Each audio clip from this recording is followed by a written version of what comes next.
Welcome back to another episode of Dentistry's Growing with Grace podcast. Join Grace and her guest of the week as they discuss lessons learned in the industry and explore unique insights into ethical growth. Hello, and welcome back to Dentistry's Growing with Grace. I'm here with Susan Cotton today, and I'm so excited to share this important information with you.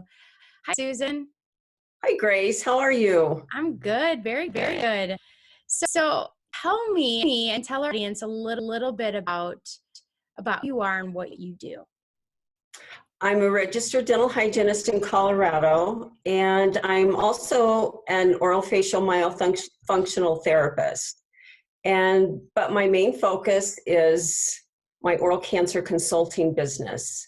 So what I do is I'm a speaker, I'm a trainer, an author, and consultant on oral cancer, and specifically our screening. Our screening has changed. Our cancer has changed. So I consult with offices. I'll go in and I'll give them CE. We'll talk about cancer, how it's changed, HPV, all the different risk factors. There are more than just HPV, tobacco, and alcohol. They'll receive free CE for that. And then we'll get into the operatories and do hands-on. How do we screen for the oropharynx? Because the ADA just updated their stance on oral cancer to now include that we should screen for oropharyngeal cancer, and that's different. Wow. So okay. So your background is you're a registered dental hygienist, and your background is there, and you also are oral myofacial therapist. I have training in oral-facial myofunctional therapy. Okay, awesome. So you're involved. You're not like your typical, and nothing against most hygienists, but I think that shows that you're really passionate about education, passionate about furthering profession, and I am just ecstatic to share with people how you can help practice with integrating processes. One of the things that concerns me in business is a lot of time we are just looking at our interest is peaked by what's going to bring more profitability to the practice, and how is training someone and training a dental team in proper screening methods, how is that actually going to improve the practice's bottom line? I think people question that a lot. But the truth is, I'm sure you can agree to this, what happens to that patient when you did something like early signs or early cancer, and you diagnose that for them, and you're saving their life? What happens with that patient? How does that impact the practice's bottom line? Oh, well, that's huge, because we know a lot of where we get our referrals, and it's word of mouth. What people say and how they talk about the practice is so important. And if you save someone's life, how huge is that? Saving a tooth and creating a great smile, yes, that's wonderful. And that's the heart of what we do. But saving a life, that's the biggest part of what we do. We are lifesavers. And if we don't do that, there will be repercussions as far as accountability in a court of law. Yeah. And just recently there was a case where a person who was not diagnosed correctly, accurately, soon enough, this dental office was sued. And I believe it was 2.7 million was the you have to live with yourself, and you have to live with the fact that you didn't take the time to educate your team and the processes in place that utilize the technology that's available right now to provide the absolute best that you can to your patients. So just to kind of reiterate what I think I hear you saying is it's not only that it's great for business and a good thing to do, it's your obligation. legally and morally to Right. be practicing dentistry in a way that involves enough time, the right processes, and attention to detail, so that you are practicing at that level that you should be. And Exactly. It's our professional responsibility and obligation to provide that thorough head and neck oropharyngeal cancer screening for our patients, regardless of time. You know, when we go in to see our gynecologist or our primary care, they take the time, yeah, and those screenings are done, and they're valued. yeah, And so we can build value into our practice. And you talk about processes, and it really is a process that involves the entire team. Because what we know now, it's not just what we see, Grace. We're not only looking for lesions or abnormalities, but there are symptoms that patients can be reporting that show before a lesion or an abnormality is ever seen, such as a persistent cough, hoarseness, change in voice, fatigue. You know, there's so many of those things that we should be asking our patients, but not also asking, but also having those on the health history form. mm-hmm.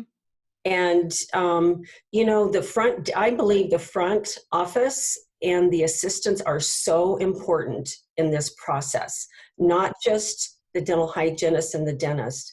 Because what if a patient calls, either a new patient or existing patient, to make an appointment? The front desk is doing their job well, they're asking all those pertinent questions. And what if someone says, and you know, I've had difficulty swallowing lately, and it feels like something's caught in my throat and it won't go down. Well, we know that is a potential symptom of oropharyngeal cancer. Not that they have it, but it's something that needs to be paid attention to. But if that front office person doesn't know that, will that always get passed on to the dentist or the hygienist? Mm-hmm. And then, you know, I've been talking with some of my dental assisting friends, and they pay attention when they're in the mouth, because they are in the mouth a lot. They are in there a lot, and they bring back that patient for the dentist and do that intake. So Yep. it's so important for them to know all of this too, so they can be aware and pass on that information to the dentist. Yeah, absolutely. And there's got to be system in place, because here's what happens in dental practices. I believe we are onto something. So a practice could have you out, Susan, and they could have you train in their processes all the way from the first patient with the patient all the way through to their treatment and everything. And you can evaluate how that oral cancer screening and those communications occur. And what happens is there's a little bit of turnover, there's a little bit of change, or time passes, and they slip. And so training that you received, you put in place maybe 5 or 10 years ago when you started your practice, well, one, there's more new technology. There's better ways of things constantly coming out. So how are you utilizing, and how are you upping your game every year to improve your process? And then systems slip and systems fail. So you may have had these systems in place, but did you talk to that new associate you just hired about his or her process? And how are you going to uphold these very important pieces within your practice? How often would you say someone should evaluate the processes around their oral cancer protocol? I would say once a year. And everything needs to be evaluated continually. Mm-hmm. Everything does. And I would say at least once a year. If there has been a significant change or turnover in employees, it should be done then too, to onboard them, because it's really important that the dentist and the hygienist in the office are screening the same. Yeah. that they have to do everything in the same order and it be, Micromanaged. yeah, robot micromanage, but everybody should be screening the same structures because we hear it, I went to this office, or the last time I saw the other hygienist, he or she didn't do what you just did. I hear it. I hear it all the time. In marketing, so I'm talking to dentists constantly about their business and their growth plans and everything. Very rarely do a marketing campaign or oral cancer detection. But how powerful would that be? Just that first step of educating the community on the importance, Exactly, them on your processes and your attention to detail in that. To me, that would have me considering a new dentist. If I was watching that ad, I thought, well, I don't know, my dentist doesn't do that. That would have me seriously reconsidering. right, exactly. And Grace, it goes, in addition, it's how are we referring? Are we saying, oh, we'll watch that and we'll check that in 6 months? That's not the standard of care and actually best practice. Standard is just minimal. Best practice is what we should be doing optimally. Mm-hmm. And so how are we referring? Who are we referring to? And are we following up on those referrals? Because we can be held accountable in the court of law for all of these things that we're talking about. And if we don't follow up to see if that patient did go to the specialist, we have some liability there. Unfortunately, we do. In talking with some attorneys, that's just the way it is now. There's, you can be brought in legally for a lot of different reasons. So it's more than just the screening part. There's a lot of different processes that go into this oral cancer office system. Mm-hmm. And the documentation item is incredibly important. Proper documentation allows you to know when the patient comes back in that you referred them, and you're able to follow up on how did that go? How did that referral go? Absolutely. Not only that, the patient is going to feel cared for. Right. You follow up at a level. And that's the most important thing. We are healthcare providers, and that's why we're in this, because we care about people. And, Grace, I have to tell you, I totally understand how at times this procedure can be pushed aside. Mm-hmm. Because I'm where I am because of the mistakes I've made. I was right out of hygiene school. I was so persistent and good at this. I never skipped this exam. But as time went on and there were more things I had to do and a late patient or procedures for production, and as technology came along and they put computers into the hygienist rooms, there were so many things that we now had to do that took time away from our appointment. Yep. I let my screening slip. I always did it, but I wasn't always thorough with it. There were sometimes I would palpate extraorally and sometimes I wouldn't. But it was my encounter with a patient who was diagnosed with HPV oropharyngeal cancer, and she changed my life. Uh-huh. And I realized that I needed to change, and so I did. And now it's become my passion. And I want to help providers out there, offices, be at their best at this so they can save lives and provide the best for their patients. That's what it's all about. Well, and it's needed, and it's not something that we hear about cancer, and we hear people saying do your exams, but I don't see that focal point really for anyone that I know of yet going in and really assess systems around the oral cancer screening. And so for someone who's listening, I have two questions for you. So my first is, where do you start? So the dentist who's going, I know to be doing this, but what if I'm missing some of the technology? What if I'm missing some of the process? How do I start that conversation with Susan? Just reach out to me. And, we can set up a call and let's talk about where you're at and what your concerns are. I've talked to so many dentists and hygienists that say, gosh, I'm really unsure about how I'm palpating that thyroid, or how do I screen the oral pharynx? Reach out to me and let's have a conversation and let's find out where you're at and move forward from there. Yeah. Create a plan around what they need potentially. Exactly. Because every office will be different. Mm-hmm. Absolutely. And Susan, is that first call something that you can offer complimentary, just if people have an idea? Okay. Absolutely. Let's have that conversation, see where you're at and where you want to move forward, and let's do it. Yeah. Awesome. Okay. And I'll tell you right now, if anyone listening, as a marketing advisor, these are the things that are going to give you an advantage. These are the things that are going to give you an edge. So not only just the piece of it being a responsibility and being your obligation. Yes, that's true.